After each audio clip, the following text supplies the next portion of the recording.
गाव लेवलचे जे काही इलेक्शन असतील ते गटतट असतील ते त्या वेळी असतात, पण आता सध्या जी गरज आहे ती कामाच्या माणसाची गरज असल्यामुळे आम्ही सर्वांनी एकत्रित येऊन सर्व जे म्हणजे आम्ही कुठल्या पक्षाचे पदाधिकारी नाही किंवा आमच्याकडे कुठलं पद नाही किंवा आम्ही कुठले मोठे नेते नाही, पण एक सामान्य सुशिक्षित तरुण म्हणून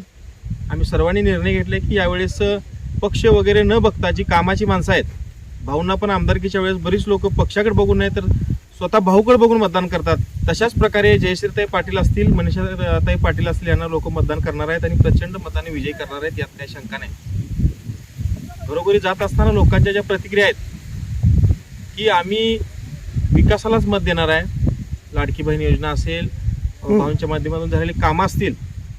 आम्हाला त्या कुठंतरी झालेल्या कामाची परतफेड करण्याची, उपकाराची परतफेड करण्याची जी संधी मिळालेली आहे त्या संधीचं आम्ही सोनं करणार आहे. आणि 9 तारखेला आम्हाला गुलालात बघायचं अशा लोकांच्या प्रतिक्रिया आमच्या समोर येत आहेत. त्या प्रतिक्रिया ऐकून अतिशय मनाला आनंद होतोय.